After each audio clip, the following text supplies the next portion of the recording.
사람은 모두가 부족하죠. 완벽하지 않습니다. 우리는 이것을 인정해야 합니다. 나는 부족하다. 나는 완벽하지 않다. 나는 여러 부분에 있어서 부족함이 많다. 이것을 인정할 줄 알아야 하죠. 어떤 사람은 자신의 부족함이나 실수가 드러나면 못 견디는 사람이 있죠. 다른 사람이 자기의 실수를 알아차리고 뭐 이건 이렇다 저건 저렇다 이야기하면 그걸 못 견디는 사람이 있어요. 어떤 사람은 이제 도망가 숨죠. 부끄럽다고 도망가 숨는 사람이 있고, 어떤 사람은 화를 내는 사람도 있죠. 어떻게 그런 이야기를 하고 다니냐고, 어떻게 그렇게 말할 수 있냐고 이제 화를 내기도 하죠. 그런데 인정하면 편해지죠. 그래, 내가 원래 부족해. 내가 연약함이 있어. 인정하면 편해집니다. 여러분, 우리가 부족하다고 해서 문제가 됩니까? 우리는 부족하지만 서로 사랑하고 사는 거거든요. 부족함을 가지고 있는데 그러면서 사랑하고 사는 거지, 우리가 완벽해가지고 아무 실수도 없고 부족함이 없어서 그렇게 사는 거 아니거든요. 서로 부족하지만 사랑하며 사는 거죠. 아무 문제가 안 됩니다. 우리는 부족해요. 실수해요. 그렇다고 해서 넘어서는 안 되는 선이 존재해요. 우리는 원래 부족해. 그러니까 뭐 이 정도 괜찮아.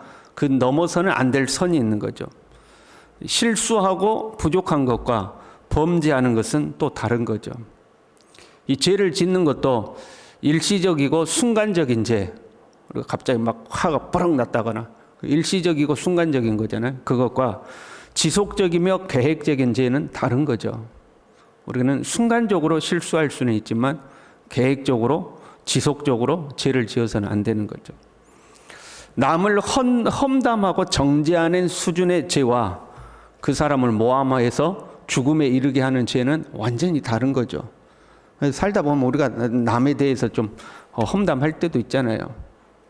여러분 안 그러시군요. 항상 칭찬하고 격려하고 좋은 말만 하시. 근데 우리가 살다 보면 친한 사람들이 모여갖고 그 아무개 이런 거 있잖아. 가끔 목사님 욕도 하고 그러잖아요. 목사님 왜 그러신가 몰라. 막 이러면서 이야기할 때 있잖아요. 안 그러시구나. 그런데 아무튼 뭐 그런 건 우리가 살면서 할 수 있죠. 그런데 없는 말을 지어 만들고 그 사람을 완전히 죽음에 이르도록 하는 계획적이고 지속적인 그런 건 우리가 해서는 안 되는 거죠. 오늘 본문의 다윗은요, 정말 일생일대의 큰 죄를 저질렀습니다. 다른 사람의 아내인 밧세바를 범하고 그 죄를 감추기 위해서 그의 남편 우리아를 죽음에 이르도록 했죠. 우리가 저질러서는 안 되는, 도무지 해서는 안 되는 일을 다윗이 한 겁니다. 다윗은 믿음의 사람이었고 하나님의 사람인데 어떻게 이런 죄를 저지를 수 있었을까? 먼저 생각해야 될 것은요, 아무리 믿음의 사람이라 할지라도 온전하지 않다는 겁니다. 저 사람 참 믿음 좋아. 저 사람 참 신실해. 그렇게 살 수 있죠. 그러나 그 속은 여전히 부패하고 타락한 인간이라는 겁니다. 그 누구도 자신할 수 없는 거죠. 다윗도 믿음의 사람이지만 그 안에 부패한 심성이 그대로 있는 거죠. 하나님의 은혜 속에 살 때 믿음의 사람이지, 하나님의 은혜가 떠나면 그 속에 부패한 거 그대로 다 나오게 되어 있습니다. 다윗도 우리와 똑같은 사람인 거죠. 그리고 또 한 가지는요, 사람은요 자기 자신의 자리만큼의 일을 저지르죠. 우리는 소시민으로서의 그 정도 크기의 문제를 만들어요. 우리가 어떤 문제를 만들어서 나라가 막 이리저리 흔들리는 문제를 만들 수 있습니까? 우리는 어림도 없는 거죠. 우리는 우리의 분량만큼의 문제만 만드는 거죠. 근데 왕은요, 왕의 크기만큼의 일을 저지를 수가 있는 거예요. 그렇잖아요. 아마 다윗이 왕이 아니었다면 저지를 수 없는 일들인 거죠. 왕이었기 때문에 저지를 수 있는 일인 겁니다. 그 저지를 수 있는 일의 크기가 다른 거죠. 사람이 힘을 갖는 것, 그것이 권력이든 재물이든 사회적 지위든 조심해야 되는 거죠. 그 힘의 크기만큼 일을 저지를 수가 있어요. 그것이 선한 일이면 선한 영향력이 되겠지만 그것이 나쁜 일이면 죄가 되는 거죠. 내 힘의 크기만큼 죄를 저지를 수 있는 거죠.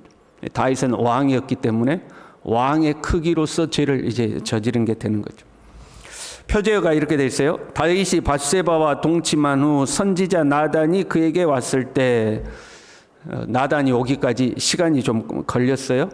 그렇잖아요. 밧세바가 임신하고 임신한 아이가 태어나기까지 시간이 걸렸기 때문에 많은 시간이 걸렸어요. 왜 하나님은 다윗이 범죄하자마자 나단을 보내시지 그 오랜 시간 동안 기다리다가 나단을 나중에 보내셨을까요? 하나님은 다윗이 스스로 돌아오기를 기다리고 계신 거죠. 다윗은 실제로 자기를 짓누르는 죄의 무게 때문에 고통스러워했습니다. 이 시편에만 다윗의 참회 시가 7번 나오죠. 7편의 참회 시가 기록되어 있어요. 특별히 시편 32편 3절에요. 내가 입을 열지 아니할 때에 종일 신음함으로 내 뼈가 쇠하였도다. 주의 손이 주야로 나를 누르시오니 내 진액이 빠져서 여름 가뭄에 마름같이 되었나이다. 속으로는 정말 괴로웠던 거. 내 뼈가 마르고 내 진액이 마르는 것 같은 그런 고통이 있었음에도 다윗은 애써 부인한 거죠. 그냥 모른 척 한 거야. 외면하고 산 거야. 그냥 내 안에서 양심의 가책이 느껴지고 그것 때문에 괴로움이 찾아올 것 같으면 그냥 애써 부인하고 딴 일에 집중하고 딴 것에 집중하고 모른 척하고 산 거죠. 그러던 어느 날 마침내 그날이 온 거죠. 선지자 나단이 찾아와서 하나님의 말씀을 담대하게 선포하고 다윗을 책망한 겁니다. 아마 청둥 같은 하나님의 말씀에 다윗이 그 앞에 이제 무릎을 꿇고 꼬꾸라지는 거죠. 사실 다윗의 훌륭함이라고 할까요? 다윗을 조금 변호해 준다면 다윗의 훌륭함이 여기에 있는 거죠. 선지자 나단이 와서 다윗을 책망할 때, 야, 네가 뭔지 나한테 그래? 저 선지자를 당장 감옥에 가둬라. 그럴 수도 있거든요. 역대 왕 중에 그런 왕들이 있잖아요. 선지자를 잡아 죽이기도 하고 가두기도 하고 자기에게 쓴소리했다고 처리해버리는 그런 왕들도 있잖아요. 그런데 다윗은 그 선지자의 책망 앞에 이제 무릎을 꿇는 거죠. 우리도 이런 자세가 필요해요. 사람들은 자신의 잘못과 실수와 죄가 드러나는 것을 싫어하죠. 그래서 서두에 말씀드렸던 것처럼 자기의 부족함과 실수가 드러나면 그 화를 내기도 하고 아니면 부끄러워 숨어버리기도 하고 어떻게 그런 소리 할 수 있냐고 그럴 수 있는데 다윗은 그렇게 하지 않은 거예요. 인정하고 이제 무릎을 꿇은 거죠. 1절부터 9절까지는요. 자신의 죄를 철저하게 시인하고 죄를 용서하여 주시며 씻어주기를 간구합니다. 우슬초로 저를 씻어주시고 정하게 해주십시오. 저의 죄를 사하여 주십시오 하고 하나님 앞에 죄를 인정하고 회개하죠. 4절에 이렇게 되어 있어요. 내가 주께만 범죄하여. 약간 이게 불쾌한 말씀이죠. 다윗이 주께만 범죄했습니까? 밧세바에게 범죄했고 무엇보다도 우리아에게 범죄했잖아요. 근데 내가 주께만 범죄하여, 내가 밧세바나 우리아에게는 죄를 안 지었다 이런 말이 아니라 근본적으로 하나님과의 관계에서 이것은 문제다 그런 의미죠. 그러니까 당대의 문화적 배경에서 보면요. 당대의 왕들의 행태로 본다면 그렇게 큰 문제가 아닐 수도 있다 이거죠. 그 주변에 중동 국가에 다윗보다 더 악한 왕들이 훨씬 많은 거, 훨씬 악행을 저지르는 왕들이 많은 거예요. 당대 시대상으로 보자면. 그런 시대상으로 비교해 보자면 뭐 이 정도 가지고 그런가 이럴 수 있다는 거죠. 뭐 이 정도 가지고 저 옆에 왕은 더하고 저 페르시아 왕은 더하고 어디 왕은 더하고 더하는데 아주 가족을 몰살시키기도 하고 싹 다 잡아 죽이기도 하고 싹 다 뺏어오기도 하고 뭐 그러는데 뭐 이거 조금 가지고 그러는가 그럴 수도 있다는 거죠. 그런데 다른 사람과 비교해서는 문제가 아닐 수 있지만 하나님 앞에서는 죄다 그런 의미예요. 내가 주께만 범죄하여, 내가 주님 앞에서는 이게 죄입니다. 남들과 비교해서는 아닐 수도 있지만 하나님 앞에서는 죄입니다 하는 거죠. 그러니까 우리도요 하나님 앞에 서야 되는 거죠. 남들도 다 그래. 우리가 그 말에 속아 넘어가면 안 돼요. 남들도 다 그래. 남들도 다 그럴지라도 하나님 앞에서는 아니라는 거죠. 항상 하나님 앞에 서야 되는 거죠. 10절에서 12절까지는요. 자신의 심령을 새롭게 해주기를 간구하죠. 10절에요. 하나님이여 내 속에 정한 마음을 창조하시고 내 안에 정직한 영을 새롭게 하소서. 내 죄가 용서함을 받는다 할지라도 내 속이 변하지 않으면 나는 또 같은 죄를 저지를 수밖에 없습니다. 그걸 인정하는 거죠. 아무리 겉으로 내 죄를 씻어줘도 내 속이 바뀌지 않으면 또 죄를 짓는 거예요. 5절에요. 내가 죄악 중에서 출생하였으며 어머니가 죄 중에서 나를 잉태하였나이다. 나는 태생이 죄인입니다. 그런 말이에요. 나는 태생이 죄인입니다. 나는 태어나기를 죄인으로 태어났습니다. 그러니 나는 죄를 안 지을 수밖에 없는 그런 연약한 존재입니다. 하나님, 이런 나를 새롭게 해주십시오라고 고백하는 거죠. 자신의 죄의 본성을 인정하고 있는 거예요. 주님이 나의 마음을 새롭게 해주셔야 됩니다. 내 속을 새롭게 해주셔야 됩니다. 그래야 내가 다시는 죄를 안 짓습니다. 이런 고백인 거죠. 그리고 11절에요. 주의 성령을 내게서 거두지 마시옵소서. 아무리 나를 깨끗하게 씻고 아무리 새로운 마음으로 각오한다 할지라도 성령께서 나를 붙들어 주지 않으면 나는 원래 자리로 돌아갑니다. 성령을 거두지 말아 주십시오 라고 고백합니다. 우리는요, 하나님의 은혜 속에 사는 겁니다.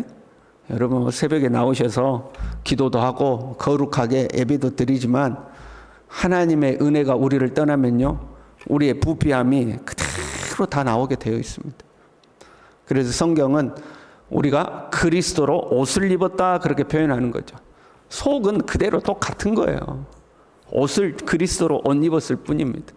그 옷 벗기고 나면 원래 내 부패했던 내 자신이 다 나오는 거예요. 그 누구도 자신할 수가 없는 거죠. 선줄로 생각한 자 넘어질까 조심해라. 하나님의 은혜가 떠나면 너는 그 자리에서 넘어질 수밖에 없다. 그게 사울 왕이었죠. 사울은 하나님의 영에 감동되어서 왕으로 섰어요. 왕으로 기름 부을 때에 성령의 감동에 사로잡혔죠. 그래서 사울은 초기에는 성공한 왕이었습니다. 사람들이 아유 저 같은 것이 뭐 왕이나 하겠어? 그런 비난에도 불구하고 왕으로서의 직무를 아주 잘 수행했죠. 그런데 교만이 찾아왔고 하나님의 영이 떠나자 악령이 그를 다스리기 시작했어요. 결국 비참한 최후를 맞이하게 되죠. 다윗은 그것을 본 사람이에요. 성령이 떠나면 어떻게 된다는 걸 아는 사람이에요. 그래서 하나님께 성령이 나를 떠나지 않기를 그렇게 기도하는 거죠. 우리도 똑같은 거예요. 하나님의 영이 우리를 붙들어 주지 않으면 우리는 부패하고 타락한 인간이다 하는 거죠. 제사함을 받았어요. 마음의 변화를 받기를 간구해요. 그러나 거기에서 끝나지 않죠. 사역을 위해서 간구해요. 13절에요. 내가 범죄자에게 주의 도를 가르치리니 뭐 하겠다는 거예요? 전도하겠다는 거예요. 말씀 전하고 전도하겠다는 거죠. 14절에 돼요. 내 혀가 주의 의를 높이 노래하리이다. 찬양하겠다는 거예요. 15절에요. 주여 내 입술을 열어주소서. 내 입이 주를 찬송하여 전파하리이다. 찬송하고 복음을 전하겠다는, 전도하겠다는 거예요. 여러분 우리가 하나님 앞에 범죄했어요. 하나님 앞에 회개했어요. 그러나 그 회개한 자리에 머물러 있으면 또 죄를 짓는 거예요. 주님 앞에 적극적으로 나와야 되는 거죠. 적극적으로 주님을 찬송하고 적극적으로 주님을 증거하는 사역의 삶을 살아야 돼요. 그래야 그나마 죄를 이겨낼 수가 있는 거죠. 그러지 않고 이제 제사함 받았다 됐다 하고 그 자리에 그대로 머물러 있으면 우리는 그냥 그대로 되는 거예요. 여러분 물속에 오리가 우아하게 떠 있는 것 같아도 그 발은 젖고 있다고 그러잖아요. 우리가 이 세상에서 하나님 앞에 발을 젖지 않으면 우리는 세상에 빠져들 수밖에 없는 거죠.